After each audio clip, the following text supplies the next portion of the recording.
Hi friends, welcome back to Zaira's Easy Cooking.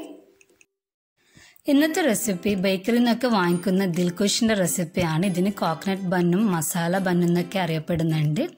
ഇത് വളരെ സിമ്പിളും അതുപോലെ നല്ലൊരു ടേസ്റ്റിയുമായ ഒരു ബന്നിൻ്റെ റെസിപ്പിയാണ്. ഇത് എങ്ങനെ തയ്യാറാക്കാമെന്ന് നോക്കാം. ഇതിനു വേണ്ടി ഞാൻ ഇവിടെ ഒരു ഗ്ലാസ്സിലേക്ക് 1 ടീസ്പൂൺ ഈസ്റ്റ് ചേർത്ത് കൊടുക്കുന്നുണ്ട്. ഇതിലേക്ക് 2 ടേബിൾ സ്പൂൺ പഞ്ചസാരയും കൂടി ചേർത്ത് കൊടുക്കണം. ഇതിലേക്ക് ഒരു 1/4 കപ്പ് ചെറിയ ചൂടുവെള്ളം കൂടി ചേർത്ത് നന്നായി ഒന്ന് മിക്സ് ചെയ്തെടുക്കാം.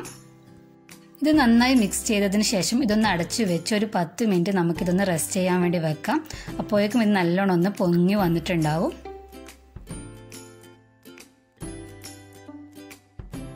ഈസ്റ്റ് ഇവിടെ ഇപ്പം ആക്റ്റീവായി വന്നിട്ടുണ്ട്. നല്ലോണം ഇത് പൊങ്ങി വന്നിട്ടുണ്ട്.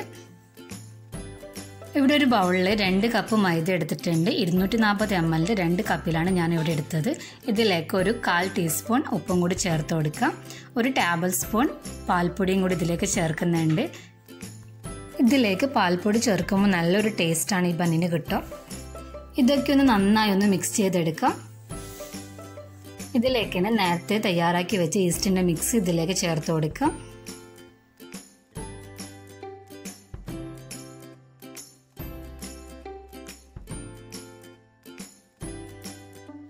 ഇതൊക്കെ ഒന്ന് നല്ലോണം ഒന്ന് മിക്സ് ചെയ്തെടുക്കാം. ഇതിലേക്ക് ആവശ്യത്തിനുള്ള വെള്ളം കൂടി ഇതിലേക്ക് ചേർത്ത് കൊടുക്കാം. ചെറിയ ചൂടുള്ള വെള്ളമാണ് ചേർക്കുന്നത്.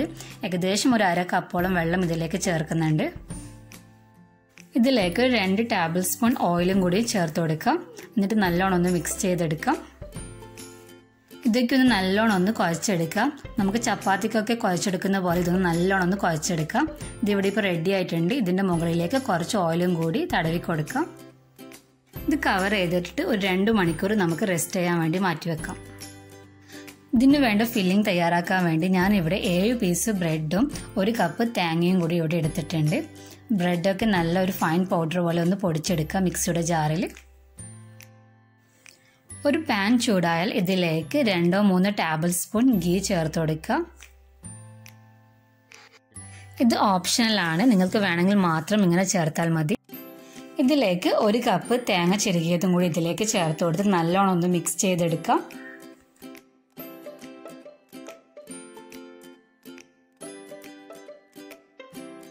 ഇനി ഈ തേങ്ങയിലേക്ക് ഒരു 4-5 ടേബിൾ സ്പൂൺ പഞ്ചസാരയും കൂടി ചേർത്ത് കൊടുക്കാം.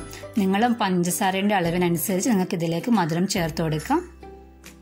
തേങ്ങയും പഞ്ചസാരയും നല്ലോണം മിക്സ് ചെയ്തെടുക്കാം. ഇത് ഏകദേശം നല്ലൊരു ഗോൾഡൻ കളറായി വരുന്നവരെ ഇത് മിക്സ് ചെയ്തെടുക്കണം. തേങ്ങയും പഞ്ചസാരയും നല്ല ബ്രൗൺ കളറായി വന്നിട്ടുണ്ട്. ഇനി ഇതിലേക്ക് നേരത്തെ പൊടിച്ചു വെച്ച ബ്രെഡിൻ്റെ പൗഡർ ഇതിലേക്ക് ചേർത്ത് കൊടുക്കാം. ഈ പൗഡർ ഇതിലേക്ക് നല്ലോണം ഒന്ന് മിക്സ് ചെയ്തെടുക്കാം.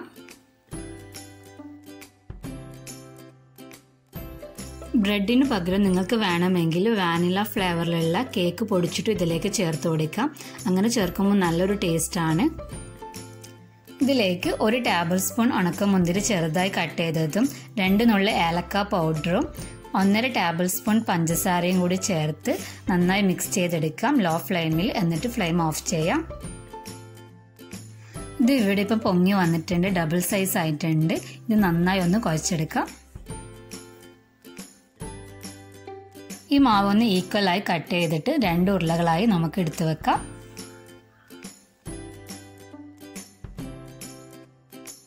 ഈ 2 ബോൾസും നമുക്ക് ഒരുപോലെ ഒന്ന് പരത്തിയെടുക്കാം. കൗണ്ടർ ടോപ്പിൻ്റെ മേലെ കുറച്ച് പൊടി തൂക്കിയിട്ട് വേണം പരത്തിയെടുക്കാൻ വേണ്ടിയിട്ട്.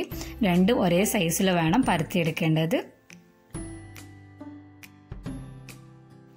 ഇത് ഇവിടെ ഇപ്പം പരത്തിയെടുത്തിട്ടുണ്ട്. 1 ഇഞ്ച് തിക്നെസ്സിൽ വേണം ഇതിവിടെ പരത്തിയെടുക്കാൻ വേണ്ടിയിട്ട്.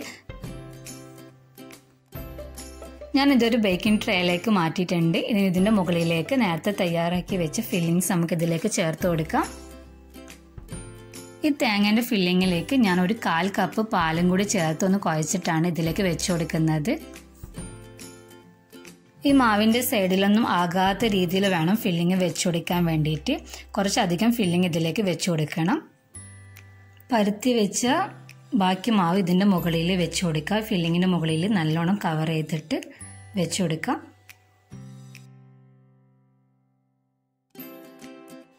താഴത്തെ മാവും മുകളിലത്തെ മാവും കൂടി നന്നായി ഒന്ന് ഒട്ടിച്ചെടുക്കാം. അല്ലെങ്കിൽ ഒരു ഫോർക്ക് വെച്ച് ഇതുപോലെ ഒന്ന് സീൽ ചെയ്തെടുക്കാം. നന്നായി ഒട്ടിച്ചെടുത്തില്ലെങ്കിൽ നമ്മൾ ബേക്ക് ചെയ്യുന്ന സമയത്ത് ഇത് രണ്ടും തമ്മിൽ ഇളകി വരും. അതുകൊണ്ടാണ് നല്ലോണം സീൽ ചെയ്തെടുക്കുന്നത്. ഈ മാവ് ഒന്ന് അടച്ച് വെച്ചിട്ട് ഒരു അരമണിക്കൂറും കൂടി നമുക്കൊന്ന് റെസ്റ്റ് ചെയ്യാൻ വേണ്ടിയിട്ട് വെക്കാം. ഈ മാവിൻ്റെ മുകളിൽ ബ്രഷ് ചെയ്യാൻ വേണ്ടിയിട്ട് ഒരു മുട്ട നന്നായി ഒന്ന് ബീറ്റ് ചെയ്തെടുക്കാം.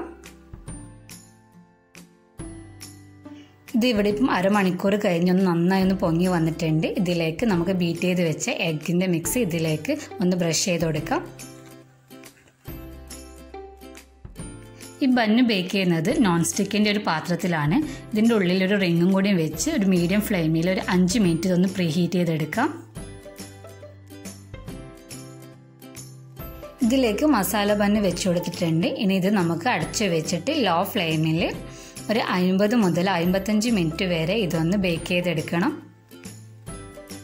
ഒരു 50 മിനിറ്റ് കഴിഞ്ഞതിന് ശേഷം നമ്മൾ ബന്ന് ഇവിടെ ഇപ്പോൾ റെഡിയായി വന്നിട്ടുണ്ട്. അത്രയ്ക്ക് അടിപൊളി ടേസ്റ്റാണ്. നമ്മൾ ബേക്കറിനൊക്കെ വാങ്ങിക്കുന്നതിനേക്കാളും നല്ലൊരു ടേസ്റ്റുള്ളൊരു ബന്നാണ്.